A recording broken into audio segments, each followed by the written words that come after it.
Rowdy ಬಿಕ್ಲು ಕೊಲೆ CID ತನಿಖೆ ಶುರು.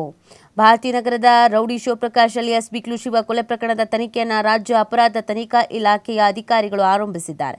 ಈ ಪ್ರಕರಣದ ತನಿಖೆಗೆ ಹೆಚ್ಚುವರಿ ಪೊಲೀಸ್ ಮಹಾನಿರ್ದೇಶಕ ಬಿಕೆ ಸಿಂಗ್ ಅವರ ಉಸ್ತುವಾರಿಯಲ್ಲಿ ನರಹತ್ಯೆ ವಿಭಾಗದ ಎಸ್ಪಿ ವೆಂಕಟೇಶ್ ನೇತೃತ್ವದಲ್ಲಿ ತಂಡವನ್ನು ಡಿಜಿಪಿ ಡಾಕ್ಟರ್ ಎಂಎ ಸಲೀಂ ರಚಿಸಿದ್ದಾರೆ. ಈ ಪ್ರಕರಣದ ತನಿಖಾಧಿಕಾರಿಯಾಗಿ ಡಿವೈಎಸ್ಪಿ ಎಂಎಚ್ ಉಮೇಶ್ ರನ್ನ ನೇಮಕ ಮಾಡಲಾಗಿದೆ.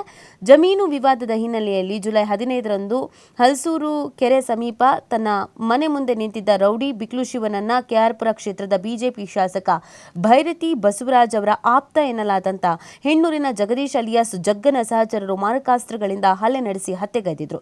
ಈ ಹತ್ಯೆ ಪ್ರಕರಣ ಸಂಬಂಧ ದಾಖಲಾಗಿದ್ದ ಎಫ್ಐಆರ್ನಲ್ಲಿ ಭೈರತಿ ಬಸವರಾಜ್ ಅವರ ಹೆಸರನ್ನ 5ನೇ ಆರೋಪಿ ಅಂತ ಉಲ್ಲೇಖಿಸಲಾಗಿತ್ತು. ಈ ಪ್ರಕರಣವನ್ನು ಗಂಭೀರವಾಗಿ ಪರಿಗಣಿಸಿದ ಸರ್ಕಾರವು ಗುರುವಾರ ಸಿಐಡಿ ತನಿಖೆಗೆ ಆದೇಶಿಸಿತು. ಇದರ ಬೆನ್ನಲ್ಲೇ ಎಸ್ಪಿ ವೆಂಕಟೇಶ್ ನೇತೃತ್ವದ ತಂಡವು ತನಿಖೆಯನ್ನು ಶುರು ಮಾಡಿದೆ.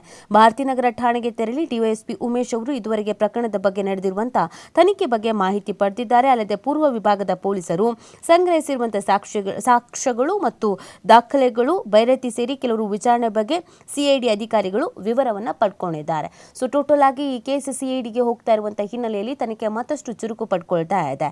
ಇನ್ನು ಭೈರತಿಗೆ ಈಗ ಸಿಐಡಿ ತನಿಖೆಯ ಬಿಸಿ ಎದುರಾಗ್ತಾ ಇದೆ. ಈ ಕೊಲೆ ಕೇಸ್ನಲ್ಲಿ ಬಿಜೆಪಿ ಶಾಸಕ ಭೈರತಿ ಬಸವರಾಜು ಅವರಿಗೆ ಸಿಐಡಿ ತನಿಖೆ ಸಂಕಷ್ಟ ಎದುರಾಗಿದೆ. ಈಗಾಗಲೇ ಇದೇ ಪ್ರಕರಣ ಸಂಬಂಧ 2 ಬಾರಿ ಅವರನ್ನು ತನಿಖಾಧಿಕಾರಿಯಾಗಿದ್ದ ಕೆಜೆಹಳ್ಳಿ ಉಪವಿಭಾಗದ ಎಸಿಪಿ ಪ್ರಕಾಶ್ ರಾಠೋಡ್ ವಿಚಾರಣೆಯನ್ನು ನಡೆಸಿ ಹೇಳಿಕೆಯನ್ನು ಪಡೆದಿದ್ರು. ಈಗ ಪ್ರಕರಣ ಸಿಐಡಿಗೆ ವರ್ಗಾವಣೆಯಾಗಿದೆ. ಹೀಗಾಗಿ ಮತ್ತೆ ಸಿಐಡಿ ಮುಂದೆ ಸಹ ಅವರು ವಿಚಾರಣೆಗೆ ಹಾಜರಾಗಬೇಕಾಗುತ್ತದೆ. ಅಲ್ಲದೆ ಕೆಲವು ದಿನಗಳಲ್ಲಿ ವಿಚಾರಣೆಗೆ ಹಾಜರಾಗುವಂತೆ ಶಾಸಕರಿಗೆ ಸಿಐಡಿ ಸಹ ನೋಟಿಸ್ ಅನ್ನ ನೀಡಲಿದೆ ಅನ್ನೋದನ್ನ ಹೇಳಲಾಗ್ತಾ ಇದೆ. A1 ಇನ್ನೂ ಸಿಕ್ಕೇ ಇಲ್ಲ.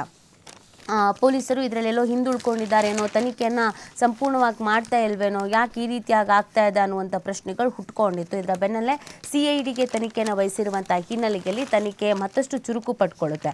ಸೊ ಹೀಗಿರಬೇಕಾದ್ರೆ ತನಿಖೆಯಲ್ಲಿ ಏನೆಲ್ಲ ಸತ್ಯಾನುಸತ್ಯತೆ ಇದೆ, ಇದಲ್ಲದೆ ಇದರಲ್ಲಿ ಮಾಜಿ ಸಚಿವ ಶಾಸಕವರ ಹೆಸರು ಕೇಳಿ ಬಂದಿರುವಂಥ ಹಿನ್ನೆಲೆಯಲ್ಲಿ ಅವರ ಪಾತ್ರ ಏನಿದೆ ಅನ್ನೋದು ಬಹಳ ಇಂಪಾರ್ಟೆಂಟ್ ಆಗುತ್ತೆ. ಅದಕ್ಕೋಸ್ಕರ ಸೂಕ್ತ ತನಿಖೆಯನ್ನು ನಡೆಸಬೇಕಾಗತ್ತೆ. ಈಗಾಗಲೇ ಇವರನ್ನು ವಿಚಾರಣೆ ಮಾಡಲಾಗಿತ್ತು. ಸುಮಾರು 3 ತಾಸುಗಳ ಕಾಲ ವಿಚಾರಣೆಯನ್ನು ಮಾಡಲಾಗಿತ್ತು. ವಿಚಾರಣೆ ಸಂದರ್ಭದಲ್ಲಿ ಭೈರತಿ ಬಸವರಾಜ್ ಅವರು ಏನೇನು ಸ್ಟೇಟ್ಮೆಂಟ್ ಅನ್ನು ಕೊಟ್ಟಿದ್ದಾರೆ ಅನ್ನೋದು ಕೂಡ ಇಂಪಾರ್ಟೆಂಟ್ ಆಗುತ್ತೆ. ಜೊತೆಗೆ ಇವರ ಆಪ್ತ ವಲಯದಲ್ಲಿ ಗುರುತಿಸಿಕೊಂಡವರು ಎಸ್ಕೇಪ್ ಕೂಡ ಆಗಿದ್ದಾರೆ.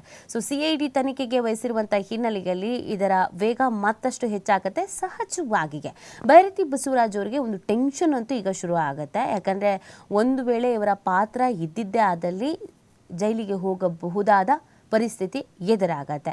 ಸೊ ಆ ಹಿನ್ನೆಲೆಯಲ್ಲಿ ಇದೀಗ ಢವ ಶುರುವಾಗಿದೆ. ತನಿಖೆ ಕಂಪ್ಲೀಟ್ ಆದ ನಂತರ ಸತ್ಯಾನುಸತ್ಯತೆ ಗೊತ್ತಾಗತ್ತೆ. ನೋಡಿ, ಈ ಕೇಸು ಪ್ರಭಾವಿ ರಾಜಕಾರಣಿಯ ಹೆಸರು ಕೂಡ ಕೇಳಿಬಂದಿರುವಂಥ ಹಿನ್ನೆಲೆಯಲ್ಲಿ ನಾನಾ ರೀತಿಯಾದಂಥ ಅರ್ಥವನ್ನು ಕಲ್ಪಿಸಿತ್ತು.